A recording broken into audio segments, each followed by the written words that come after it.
मुंबई एक ऐसा शहर जो हर पल भागता है, सांस लेता है और अपने लोगों को हर मोड़ पर कुछ नया चखने के लिए बुलाता है। इस शहर का स्ट्रीट फूड सिर्फ भूख मिटाने वाला खाना नहीं, बल्कि यहाँ की रफ्तार, यहाँ की खुशबू और यहाँ की संस्कृति का हिस्सा है। हर सुबह जब पहली स्थानीय ट्रेन पटरियों को हिलाती है, उसी समय शहर के हजारों स्ट्रीट फूड वेंडर भी अपने दिन की शुरुआत कर देते हैं। किसी के लिए वड़ा पाव, किसी के लिए भेल, किसी के लिए मिसल और किसी के लिए पाव भाजी। मुंबई में हर स्वाद की अपनी एक कहानी है। आज की इस कहानी में हम इस स्वाद की दुनिया के साथ साथ उन सच्चाइयों को भी देखेंगे जो आमतौर पर हमारी थाली तक नहीं पहुंचती। मुंबई के स्ट्रीट फूड को समझने के लिए हमें एक ऐसी जिंदगी देखनी होगी जो हर दिन तपते तवे और गरम तेल के सामने खड़ी रहती है। ये है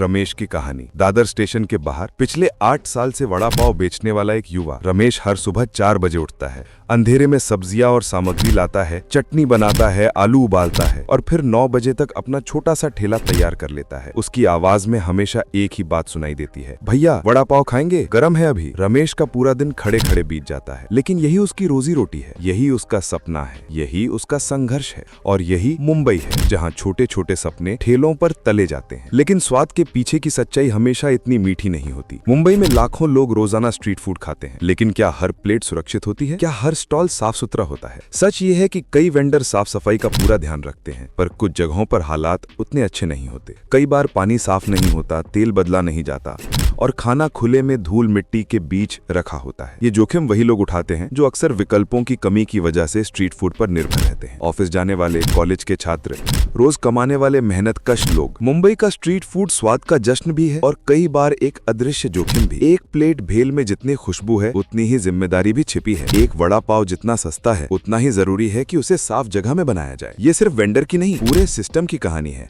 जहाँ स्वाद और सुरक्षा दोनों को संतुलन में रहना चाहिए। लेकिन फिर भी मुंबई का स्ट्रीट फूड करोड़ों दिलों को जोड़ता है। शाम को लोकल ट्रेन से उतरते ही पाव भाजी की खुशबू लोगों को अपनी तरफ खींचती है। बारिश की पहली बूंद गिरते ही भजिया और चाय की तलब बढ़ जाती है। चौपाटी की रेत पर बैठकर भेल खाना मानो शहर की भाग दौड़ से कुछ मिनट की छुट्टी जैसा होता है। ये शहर अपने खाने से बोलता है और लोगों की जिंदगियां इस खाने से चलती भी हैं। रमेश जैसे वेंडरों के लिए हर दिन चुनौती है, पर उनसे भी बड़ी हिम्मत है। उनकी मेहनत में वो गर्मी है जो इस शहर को स्वाद देती है। उनकी उम्मीदों में वो ताकत है जो इस शहर को आगे बढ़ाती है। मुंबई का स्ट्रीट फूड सिर्फ खाने की चीज नहीं, ये लोगों की मेहनत, उनकी संघर्ष भरी सुबहें और उनके सपनों की खुशबू का मिला जुला स्वाद है। लेकिन यही स्वाद हमें याद दिलाता है कि सुरक्षा भी उतनी ही जरूरी है। अगर साफ सफाई और नियमों पर थोड़ी और सख्ती हो तो ये शहर सिर्फ स्वादिष्ट ही नहीं बल्कि और भी सुरक्षित बन जाएगा। आज जब आप अगली बार वड़ा पाव, भेल या पाव भाजी खाएं तो उस व्यक्ति को याद करें जिसकी मेहनत से वो आपके हाथ तक पहुंचा है, और ये भी याद रखें कि स्वाद का मजा तभी पूरा होता है जब वो सुरक्षित हो। यही है मुंबई का स्ट्रीट फूड, स्वाद भी, संघर्ष भी